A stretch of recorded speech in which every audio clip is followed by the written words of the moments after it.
Olivier Chaline, bonjour, vous êtes historien, vous êtes professeur d'histoire moderne à Sorbonne Université. Tout à fait. Et directeur adjoint de l'Institut de l'Océan. Alors, l'échange qu'on va avoir, chaque échange est titré évidemment, hein, celui-là, vous l'avez appelé l'Océan dans l'histoire du climat, approche continentale et britannique. On va parler de nos voisins en tout cas, hein, d'outre-Manche. Mais avant, pour commencer, peut-être une question un petit peu de définition, parce qu'on est dans un moment où on parle abondamment du changement climatique. Parler de changement, c'est inscrire le climat dans une histoire. Il y a une historicité du climat. Mais finalement, qu'est-ce qu'on entend par là? C'est quoi l'histoire du climat? Alors, si on reprend la définition qui a été donnée par celui des historiens qui a vraiment établi chez nous l'histoire du climat, la climatologie historique, le nomme évidemment Emmanuel Leroy-Ladurie, il définit climatologie historique comme l'étude objective du climat, incluant aussi les relations de celui-ci avec l'histoire proprement humaine. Et il ne sépare pas les deux, il y a cette liaison qui évidemment pour nous est tout à fait intéressante. Alors cela veut dire que l'on va manier des échelles de temps extrêmement variées, ce qui fait que je suis un historien moderniste comme Emmanuel Leroy-Ladurie, c'est-à-dire que j'étudie une période qui va en gros Christophe Colomb à Napoléon. Quand vous avez affaire à l'histoire du climat, cela va vous conduire très loin des limites de votre période, et pas simplement déborder chez les voisins médiévistes ou contemporanéistes, mais en fait vous allez devoir utiliser une échelle de temps qui part en quelque sorte depuis la fin de la dernière glaciation, celle de Würm, dans le cas de l'Europe, vers 10 000 ans environ, et à partir de là, évidemment, vous n'allez pas manier vos sources habituelles d'historiens. Bien entendu, on y reviendra peut-être tout à l'heure, ça va être les glaciers qui vont être une grande source d'information.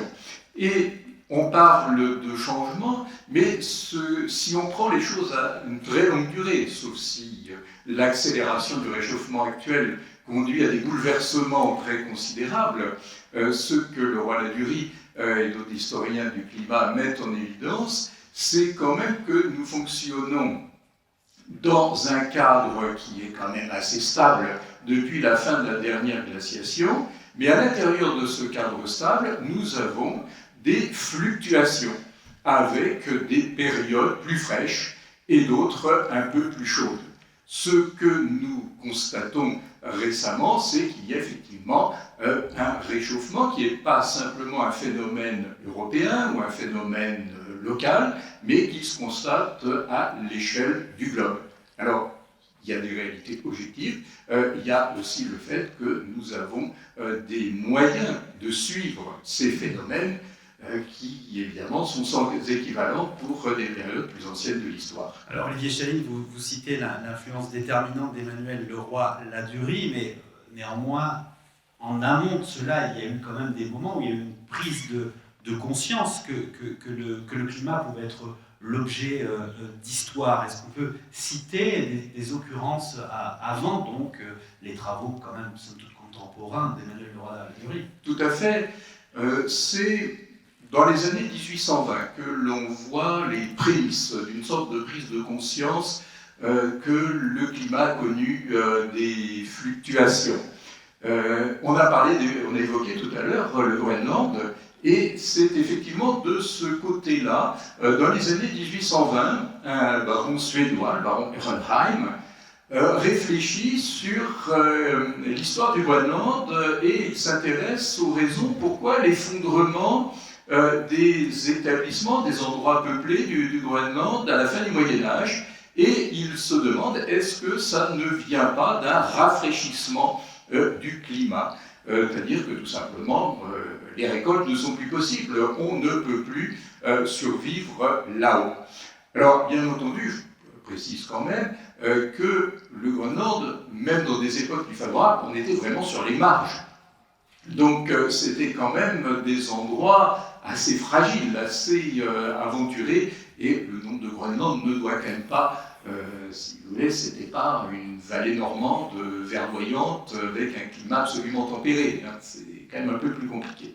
Et puis, à partir des années 1830, nous avons un botaniste, géologue suisse, Louis Agassiz, qui a joué un rôle tout à fait important, et c'est le premier à étudier les moraines frontales des glaciers, et à essayer d'en dégager une chronologie avec la possibilité de repérer différentes périodes glaciaires. Un siècle plus tard, en 1935, l'Organisation météorologique mondiale définit les années les plus récentes, 1900 et 1930, comme la période entre guillemets normale sur laquelle s'appuyer pour faire des comparaisons, avec des périodes antérieures ou postérieures pour voir si elles sont plus fraîches ou plus chaudes.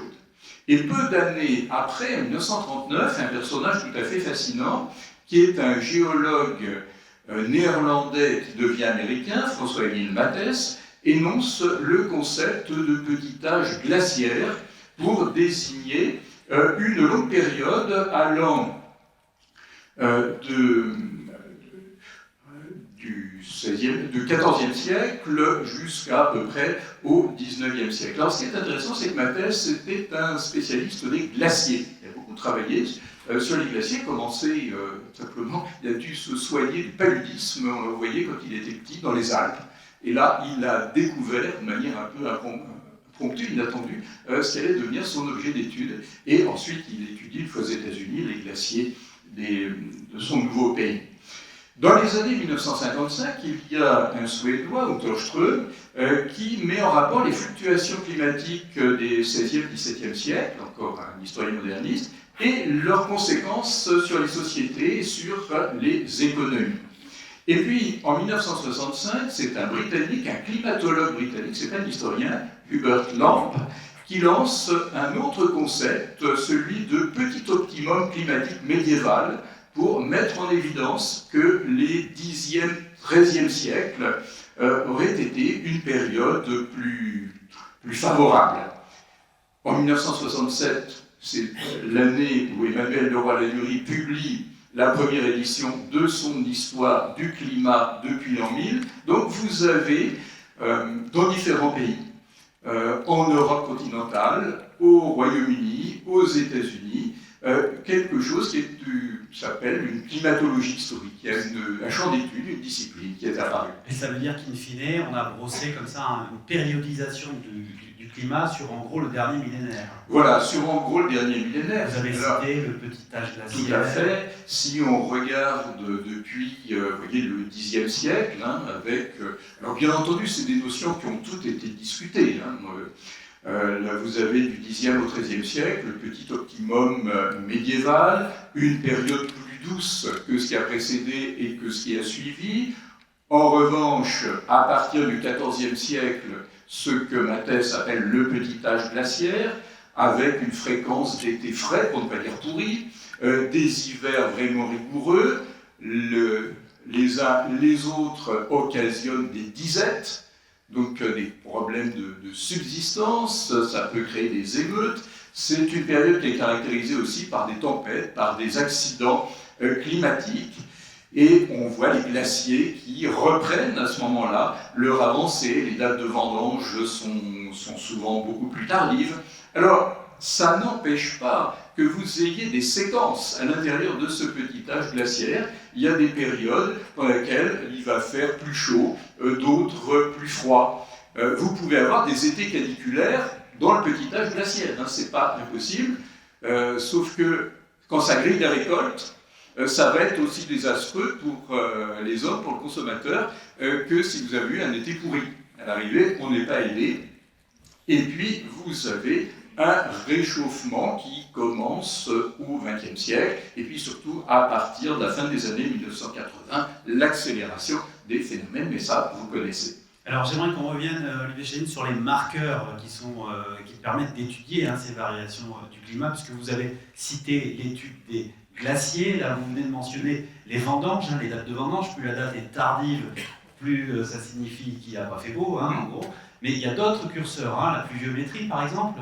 Alors, vous savez... Comment l'historien travaille, quoi, l'historien a une assez grande variété de sources d'informations, surtout à partir du petit âge glaciaire, à partir du XIVe siècle. Bon, il y a bien entendu les glaciers, on les voit qui avancent, qui reculent. Vous avez le roi Lanué a donné une photo très suggestive sur les glaciers, la Chamonix par exemple, ou d'autres en Suisse. Les Suisses ont une place vraiment tout à fait importante dans cette histoire du climat. Vous avez aussi les anneaux de croissance des arbres. C'est surprenant, on n'y pense pas. Mais évidemment, ça va être beaucoup moins marqué si l'année était sèche. Donc évidemment, ça c'est tout à fait intéressant. Et puis ça, vous pouvez le faire. Les glaciers, ça limite quand même à certaines parties du globe. L'avantage des anneaux de croissance des arbres, c'est que c'est quand même un peu plus large. Et puis, comme vous venez d'évoquer, il y a les relevés de température quand on réussit à en collecter suffisamment pour former des séries. Alors bien entendu, il faut attendre le moment où le thermomètre à mercure a été mis au point. C'est quand même plus facile. Alors, c'est quand ? Alors, ça va être au XVIIe siècle, qu'avant, là, on ne pourra pas avoir des relevés de température, mais on a pu, en croisant différentes sources d'archives, avec des gens qui ont tenu, pas toujours au même endroit, mais ces relevés. Pour la France, on dispose désormais d'une série continue depuis 1658. Pour l'Angleterre centrale depuis 1659. Donc vous voyez, à partir du dernier tiers du XVIIe siècle, là on a des séries de température continues pour les deux pays. Et il y a les témoignages de la presse. Et puis il y a les témoignages de la presse, il y a les journaux au sens où je tiens mon journal de manière quotidienne. Il y a des quantités de sources individuelles. Ça peut être aussi le curé qui va noter dans les marges du registre paroissial des indications climatiques qui peuvent être intéressantes. Il y a des séries pluviométriques. Depuis 1698, pour Paris, on sait exactement les jours de pluie.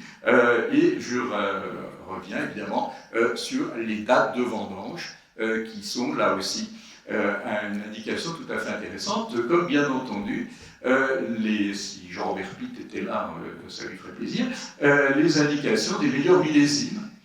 Bon, dans le vignoble bordelais, l'année 1947 a laissé des grands souvenirs, par exemple. Alors Olivier Chaline, je ne veux pas faire comme certains qui disent et Dieu dans tout ça, mais je reviens au titre de notre journée qui est l'océan et le climat. Donc, voilà. Et l'océan dans tout ça. Alors on cherche Neptune.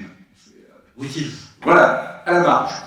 Alors c'est un peu paradoxal quand on voit la place que l'océan occupe à la surface du globe, à la marge, et pourtant, ce qui est quand même intéressant, c'est de remarquer que depuis le milieu du XIXe siècle, il y a une prise de conscience très nette de l'intérêt des mesures en termes de météorologie marine.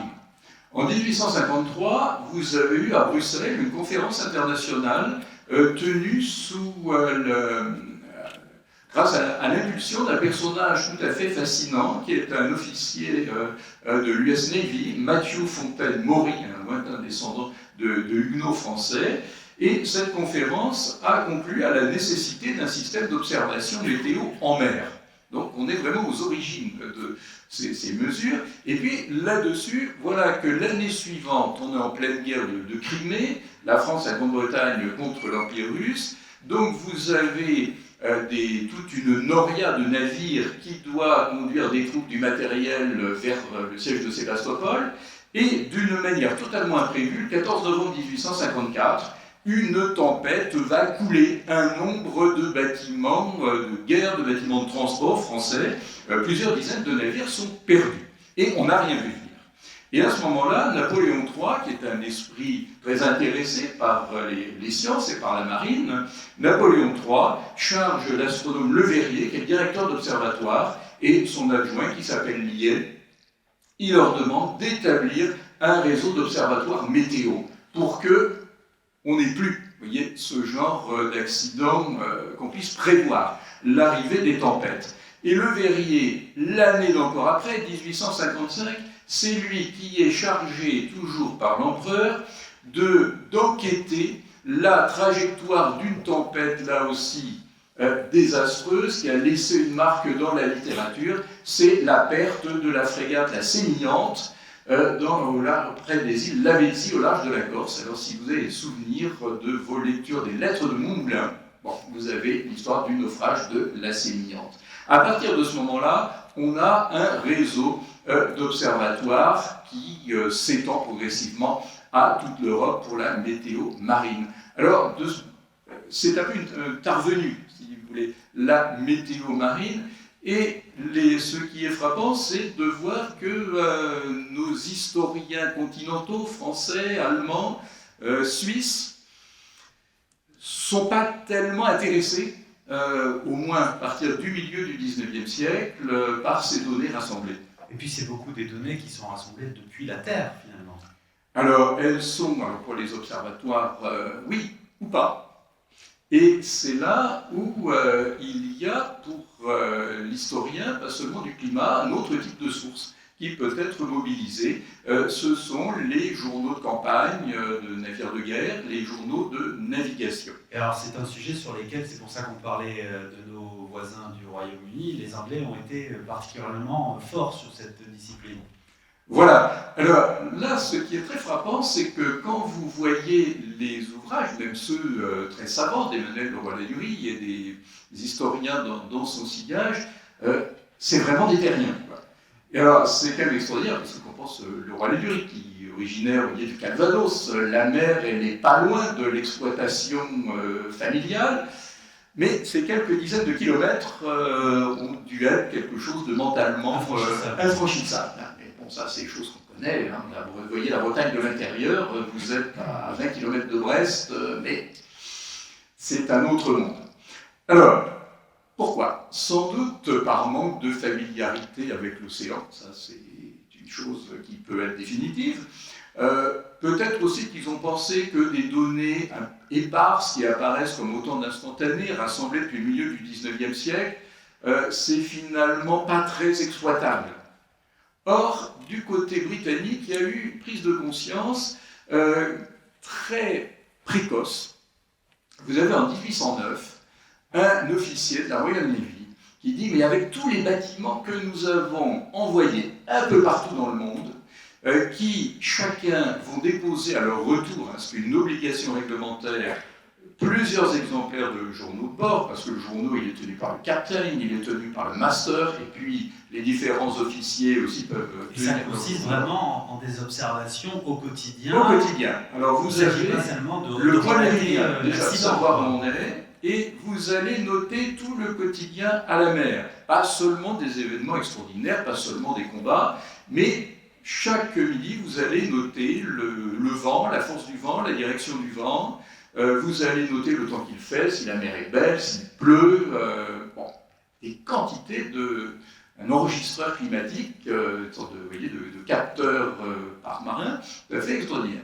Et alors, il y a un officier qui prend conscience de ça en 1809, en disant « Mais si on réussissait à rassembler tout cela, on aurait quelque chose d'absolument extraordinaire. Quelle meilleure donnée, je cite, pourrait désirer un patient philosophe météorologue ?» Et le patient philosophe météorologue, vous le connaissez, il s'appelle Francis Beaufort. C'est l'inventeur de l'échelle pour mesurer la force du vent. Sauf qu'on a en 1809, la Royal Navy a un peu autre chose à faire que, si vous voulez, anticiper sur la mission Bougainville. Et il y a un perturbateur sur le continent qu'il faut réduire à l'impuissance, même si on est 4 ans après Trafalgar.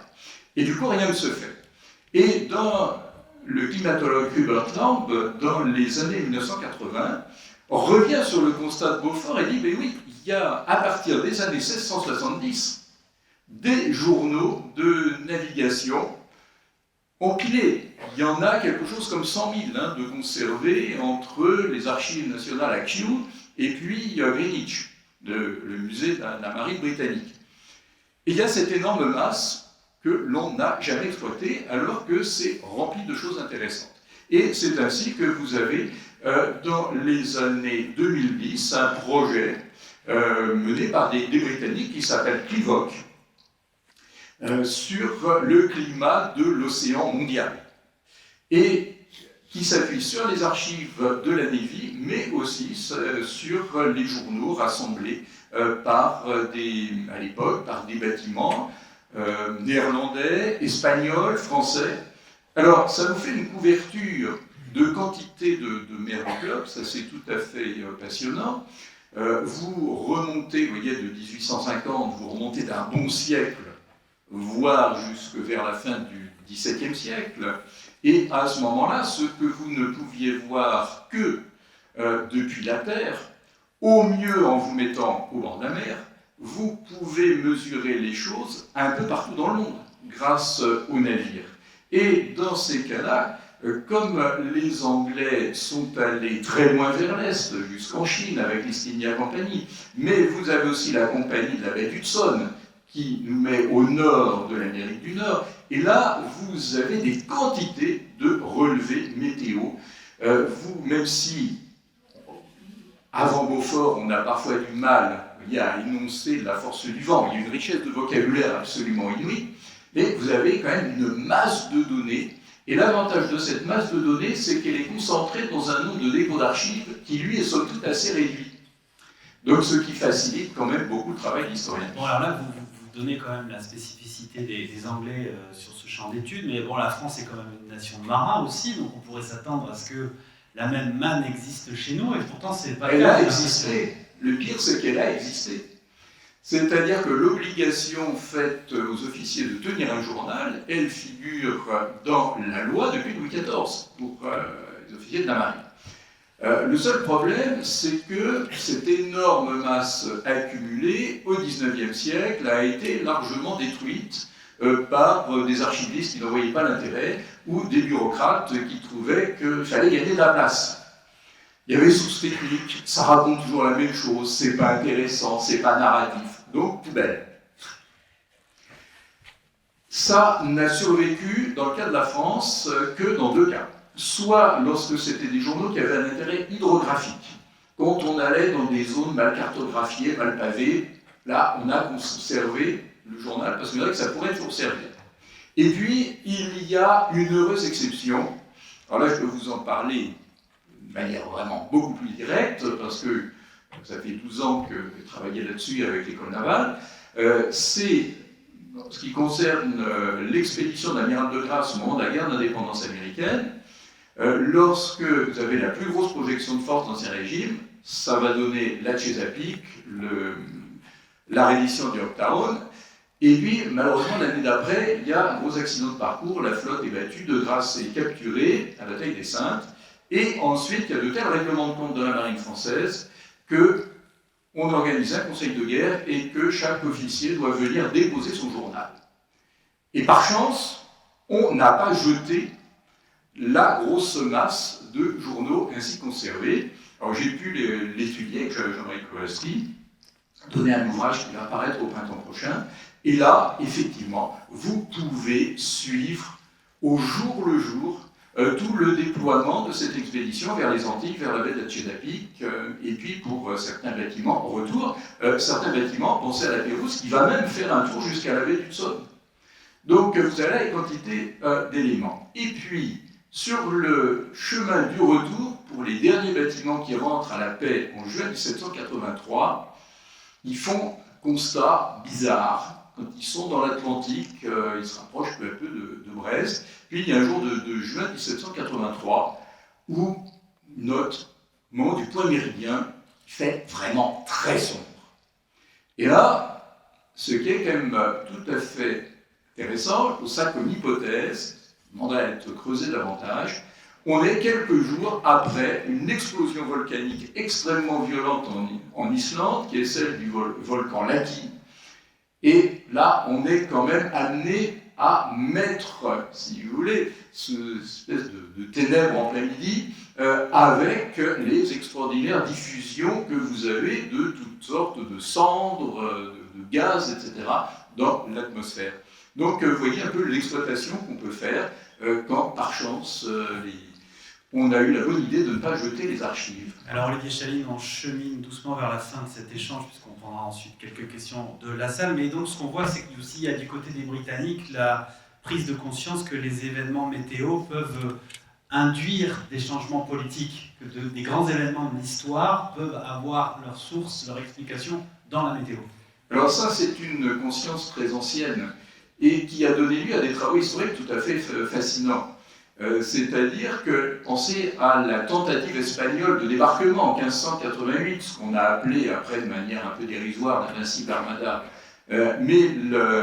On a des données météo assez précises qui ont permis de reconstituer la météo à ce moment-là. Et on voit que la flotte espagnole, et comme l'a dit très exactement Philippe II ensuite, a été vaincue bien plus par les éléments que par ses adversaires anglais.